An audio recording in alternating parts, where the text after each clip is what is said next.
কল্পনা করুন এমন একটা প্রাচীর যা তৈরি করতে ৫ লক্ষ মানুষের জীবন দিতে হয়েছিল। এই প্রাচীর তৈরি করতে সময় লেগেছিল প্রায় ২০০০ বছর, যার খরচে প্রায় বহু সাম্রাজ্য দেউলিয়া হয়ে গিয়েছিল। নদী, পুকুর, মরুভূমি ও পাহাড় পেরিয়ে সমুদ্র পর্যন্ত বিস্তৃত এই প্রাচীর শুধু বিশ্বের সবচেয়ে বড় মানুষের তৈরি গঠনই নয়, এটি সপ্তাশ্চর্যের অন্যতম এবং এক অপূর্ব স্থাপত্য নিদর্শন।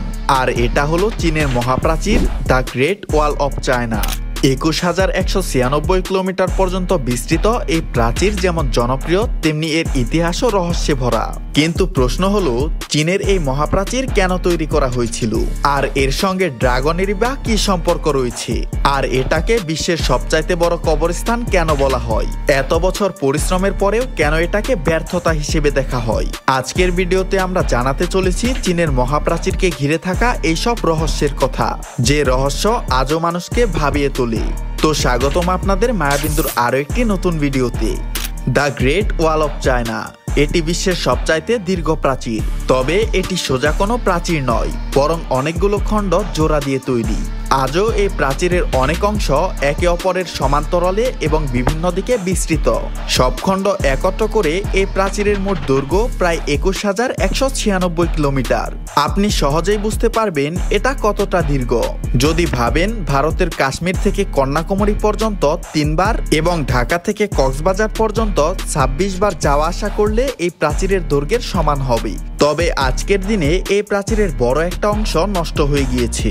১৯৮৫ সালে ইয়াহু হুইডং এবং তার ২ বন্ধু প্রথমবার এই প্রাচীরের এক প্রান্ত থেকে অন্য প্রান্তের যাত্রা সম্পন্ন করেছিল। এই যাত্রায় তাদেরকে প্রচুর কষ্ট সহ্য করতে হয় এবং তাদের সময় লেগেছিল ৫১০ দিন, অর্থাৎ প্রায় ১৭ মাস।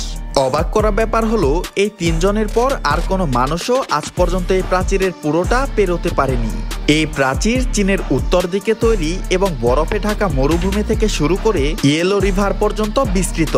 এর পথে রয়েছে উঁচু পাহাড়, খাড়া পাথরের অঞ্চল, শুষ্ক মরুভূমি, বরফ আবৃত এলাকা, নদী, পুকুর ও সমুদ্র।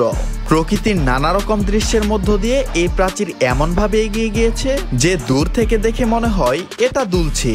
আর সম্ভবত এই কারণেই চীনের মানুষ একে বলে পাথরের ড্রাগন, যা বিদেশি আক্রমণের হাত থেকে তাদেরকে রক্ষা করে। চীনের বহু মানুষ বিশ্বাস করেন হাজার হাজার বছর আগে একটি ড্রাগন উড়ে এসে এই প্রাচীরের পথ চিহ্নিত করে দিয়েছিল এবং পরবর্তীতে কর্মকারেরা সেই ড্রাগনের চিহ্ন অনুসরণ করেই এই প্রাচীর নির্মাণ করেন। আসলে চীনা বিশ্বাস অনুযায়ী ড্রাগন হচ্ছে শক্তি, প্রভা ও ঐশ্বরিক শক্তির প্রতীক, যা তাদেরকে রক্ষা করে। যেমন জল জীবনদায়ী, প্রজ্ঞা ও কল্যাণের প্রতীক, ঠিক তেমনি ড্রাগনকেও তারা কিছু গুণের বাহক হিসেবে ধরে নেয়। চীনের মহাপ্রাচীরকে এই বিশ্বাসের সঙ্গে জুড়ে দেখা হয়। এই প্রাচীর শুধুমাত্র শত্রুদের হাত থেকেই তাদেরকে রক্ষা করে না, বরঞ্চ এটি একটি ভালো শাসনেরও প্রতীক। ড্রাগনের সাথে চীনের মহাপ্রাচীরের সম্পর্ক নিয়ে অনেক গল্প কাহিনী প্রচলিত রয়েছে, তবে আমরা যদি গল্প কাহিনীর বাইরে গিয়ে ইতিহাসের দৃষ্টিভঙ্গি থেকে দেখি যে কিভাবে এই মহাপ্রাচীর তৈরি করা হয়েছিল, তাহলে আমাদেরকে এই দৃশ্য দেখতে হলে ফিরে যেতে হবে প্রায় ২০০০ বছর আগে, যে সময়ে চীনের শানরং প্রদেশে মানুষ কৃষিকাজ শুরু করেছিল। ইয়েলো নদীর জল ব্যবহার করে তারা তাদের কৃষি জমিতে সেচ দিত। সেই সময় চীনের আশেপাশে মঙ্গোলিয়া, মাঞ্চুরিয়া ও সিংচিয়ার মতন কিছু সাম্রাজ্য ছিল, যাদের মধ্যে বিশেষ করে মঙ্গোলিয়ায় উর্বর জমির অভাব ছিল। মঙ্গোলিয়ায় হাজার হাজার কিলোমিটার দীর্ঘ মরুভূমি বিস্তৃত ছিল, ফলে সেই অঞ্চলের মানুষ গবাদি পশু পালনের উপর নির্ভর করত। অন্যদিকে চীনের সিনচিয়াং প্রদেশের মানুষ ছিল সুসংগঠিত, আর মঙ্গলদের মধ্যে থাকা বিভিন্ন উপজাতি প্রায় সিনচিয়াং প্রদেশে হানা দিয়ে লুটপাট চালাতো এবং তাদের ধন সম্পদ লুটপাট করে নিয়ে যেত। আর এই সমস্যা থেকে সমাধান পাওয়ার জন্য চীনের কিছু মানুষ তখন তাদের একজন রাজা নির্বাচন করে এবং সীমান্তকে নির্ধারণ করে দেয়, এবং তখন সেই সীমান্তকে ঘিরে উঁচু প্রাচীর তৈরি করার একটা সিদ্ধান্ত নেওয়া হয়। আর সেই সময়ের সম্রাট কিনসিং হুয়াং ২২৩ খ্রিস্টাব্দ পূর্বে এই মহাপ্রাচীর নির্মাণের কাজ শুরু করেন। তবে এত দীর্ঘ প্রাচীর একক কোনো সাম্রাজ্যের পক্ষে তৈরি করা সম্ভব ছিল না, আর তাই পরবর্তীতে আরো অনেক সাম্রাজ্য এই প্রাচীর নির্মাণের কাজে অংশ নেয় এবং পুরো প্রাচীরটা তৈরি করতে সময় লাগে প্রায় 2000 বছর। এই পুরো সময়ে চীনের রাজারা তাদের সময়ের সবচাইতে দক্ষ স্থপতি ও প্রকৌশলীদের এই কাজে নিযুক্ত করেন। 20 লক্ষেরও বেশি শ্রমিক তাদের এই প্রাচীর নির্মাণের কাজে অংশগ্রহণ করেন। সাধারণ মানুষদেরকে বিশাল সংখ্যায় নিয়োগ দেওয়া হতো, এমনকি বন্দীদেরও শাস্তি হিসেবে এই প্রাচীর তৈরির কাজে পাঠানো হতো। 4 বছর যাবৎ তারা এই প্রাচীর তৈরির কাজে নিয়োজিত থাকতো। আজ আপনি যদি এই প্রাচীরের দিকে তাকান তাহলে দেখবেন এর কিছু অংশ শুকনো মরুভূমি, আবার কিছু অংশ উঁচু ও পাথরের পাহাড়, যেখানে ওঠা প্রায় অসম্ভব। এই পাহাড়গুলির চারপাশেই ঘন জঙ্গল ছড়িয়ে আছে। এমন কঠিন পরিবেশে মহাপ্রাচীরের নির্মাণের সময় শ্রমিকদের প্রচণ্ড কষ্ট সহ্য করতে হয়েছিল। বলা হয় টানা 2000 বছর ধরে মহাপ্রাচীর তৈরির কাজ এমন গতিতে চলত যে শ্রমিকরা বছরের পর বছর তাদের নিজেদের বাড়িতেই ফিরতে পারত না। প্রতিদিন 16 থেকে 18 ঘন্টা পর্যন্ত কাজ করতে হতো, অথচ তারা ঠিক মতন পেট ভরে খেতেও পেত না। চীনের নিষ্ঠুর শাসকরা তাদের উপর অমানবিক নির্যাতন করত। বরফ ও ঠান্ডার মাঝে শ্রমিকদের প্রাচীরের আশেপাশেই ঘুমাতে হতো। এর ফলে অনেকেই ঠান্ডা ও বিভিন্ন রোগে মারা যেতেন। কেউ কেউ খাবার না পেয়ে, আবার কেউ কেউ প্রাচীর বানাতে গিয়ে খাদের মধ্যে পড়েও প্রাণ হারাতেন। এত দ্রুতই কাজ চলতো যে মৃতদের গ্রামে বা শহরের দিকে নিয়ে যাওয়ার সময়ও দেওয়া হতো না, বরং প্রাচীরের পাশে গর্ত খুঁড়েই তাদেরকে কবর দেওয়া হতো। একটি হিসাব অনুযায়ী চীনের মহাপ্রাচীরের তৈরির মূল অংশের কাজ শুরু হয়েছিল খ্রিস্টপূর্ব 1800 সালে। এই প্রাচীর নির্মাণে প্রায় 5 লক্ষ শ্রমিক প্রাণ হারিয়েছিলেন, যাদের দেহ আজও এই প্রাচীরের নিচে বা আশেপাশে সমাধিস্থ। আর এই কারণেই চীনের মহাপ্রাচীরকে বিশ্বের সবচাইতে বড় কবরস্থানও বলা হয়, এবং চীনের অনেক মানুষ এটাকে অভিশপ্ত দেওয়ালও মনে করেন। অভিশপ্ত বলার আরেকটি কারণ হচ্ছে এই ব্রিজটি তৈরি করতে গিয়ে বহু সম্রাট ও তাদের সাম্রাজ্য দেউলিয়া হয়ে গিয়েছিল। যাই হোক, এখন প্রশ্ন আসে সেই সময়ের, যখন কিনা সিমেন্টটি আবিষ্কার হয়নি। তাহলে কিভাবে হাজার হাজার বছর আগে এত শক্তপোক্ত একটি প্রাচীর তৈরি করা সম্ভব হয়েছিল? আসলে চীনের মহাপ্রাচীর তৈরি করতে ইটের ব্যবহার করা হয়, যেই ইট মাটি দিয়ে তৈরি করা হতো এবং ঘন্টার পর ঘন্টা চুল্লিতে পুড়িয়ে শক্ত করা হতো। তবে এই ইটগুলির আকার ছিল আজকের ইটের তুলনায় প্রায় 4 গুণ বড়।